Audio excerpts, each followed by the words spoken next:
Selamat sore, Bapak dosen dan teman-teman semuanya. Kami dari kelompok 9 akan mempresentasikan materi mengenai strategi pembelanjaan dan investasi sektor publik. Sebelum itu, izinkan kami memperkenalkan diri terlebih dahulu. Saya Nimade Dewi Santikawati, absen 13. Saya Deva Natasha Fitriani, absen 8. Materi pertama akan dibawakan oleh Deva. Selanjutnya ada aspek kelayakan investasi. Dalam perencanaan dan analisis harus dipertimbangkan beberapa aspek yang secara bersama-sama menunjukkan keuntungan atau manfaat yang diperoleh akibat adanya suatu investasi tertentu. Seluruh aspek harus dipertimbangkan dan dievaluasi dalam setiap tahap perencanaan anggaran dan siklus pelaksanaan karena aspek-aspek tersebut saling berhubungan dan saling mempengaruhi. Selanjutnya ada aspek teknis. Aspek teknis merupakan bagian penting dari analisis investasi yang harus dipertimbangkan. Jika suatu usulan investasi sudah tidak layak dilihat dari aspek teknisnya, maka usulan tersebut menduduki prioritas pertama untuk ditolak. Yang kedua, aspek sosial dan budaya. Aspek sosial dan budaya ini menyangkut pertimbangan pendistribusian pelayanan secara adil dan merata, sehingga mampu memberikan manfaat yang besar bagi masyarakat. Aspek sosial budaya mencakup juga aspek legal dan lingkungan yang merugikan.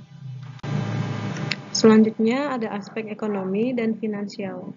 Pertimbangan aspek ekonomi meliputi kegiatan menganalisis apakah suatu proyek yang diusulkan akan memberikan kontribusi yang nyata terhadap pembangunan perekonomian secara keseluruhan dan apakah kontribusinya cukup besar dalam menentukan penggunaan sumber-sumber daya yang digunakan.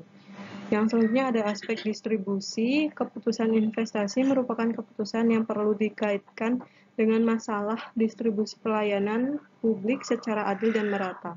Untuk itu, perlu diketahui siapa yang akan menerima manfaat atau keuntungan yang dihasilkan dari proyek investasi, dari mana mendapatkan modal untuk melaksanakan proyek, apakah dari publik revenue atau oleh individu, apakah terdapat pajak penghasilan atau tidak, apakah proyek dilaksanakan oleh publik, agensi, atau individu.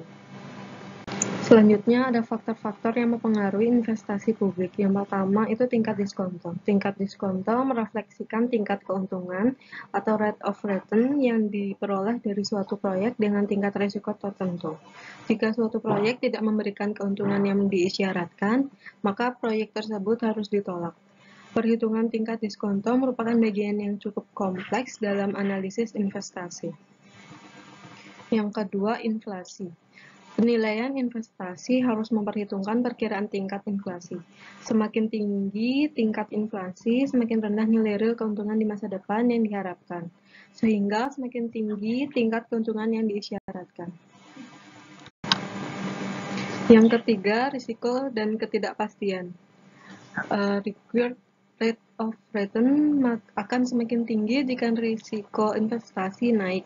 Ketidakpastian ekonomi dan hukum, kekacauan sosial politik, tidak adanya jaminan keamanan dan kebijakan yang tidak konsisten dapat meningkatkan risiko investasi. Faktor-faktor tersebut menyumbang risiko investasi suatu negara yang jika sudah sangat parah dapat mengarah pada kategori default country. Yang keempat, capital rationing. Capital rationing adalah keadaan ketika organisasi menghadapi masalah ketersediaan dana untuk melakukan pengeluaran investasi.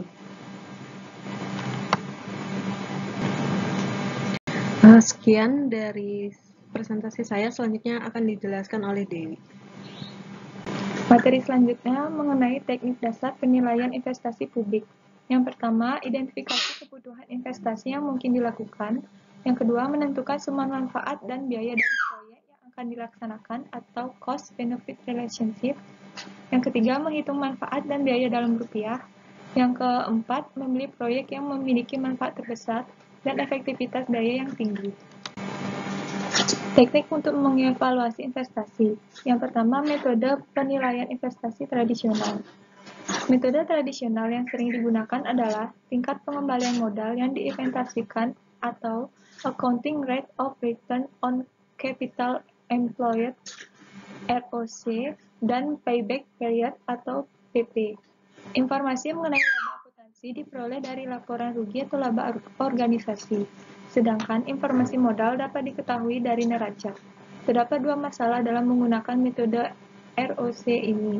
Pertama, perhitungan angka akuntansi didasarkan pada konsep akuntansi akrual dan memasukkan item-item bukan kas, seperti depresiasi dan cadangan kerugian piutang.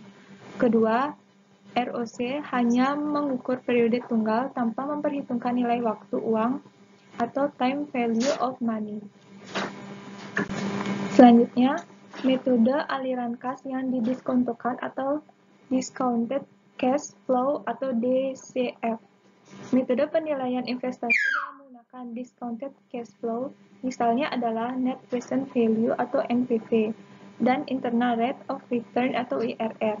NPV dihitung dengan cara mendiskontokan aliran kas di masa datang atau future cash flow dengan faktor diskonto tertentu yang merefleksikan biaya kesempatan modal atau opportunity cost of capital.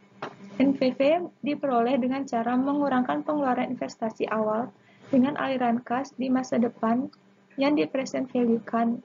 Proyek yang memberikan nilai NPV positif adalah proyek yang memiliki prioritas untuk diterima dan proyek yang nilai NPV-nya negatif adalah proyek yang harus ditolak. IRR mendiskontokan future cash flow pada tingkat NPV yang bernilai 0. Dengan kata lain, adalah ukuran yang menyatakan aliran kas bersih di masa mendatang atau future net cash flow dengan pengeluaran investasi awal. IRR dinyatakan dalam persentase. Proyek yang memiliki nilai IRR yang besar adalah proyek yang potensial untuk diterima. Kesimpulan dari kelompok kami, pemerintah perlu mempertimbangkan semua aspek kelayakan investasi sektor publik dalam pengambilan keputusan sehingga dapat memberikan manfaat yang optimal bagi masyarakat dan perekonomian. Dalam perencanaan dan analisis harus dipertimbangkan beberapa aspek yang secara bersama-sama menunjukkan keuntungan atau manfaat yang diperoleh akibat adanya suatu investasi tertentu. Aspek-aspek tersebut seperti aspek teknis, aspek sosial budaya, aspek ekonomi dan finansial, dan aspek distribusi. Pada dasarnya, prinsip penilaian investasi sangat sederhana.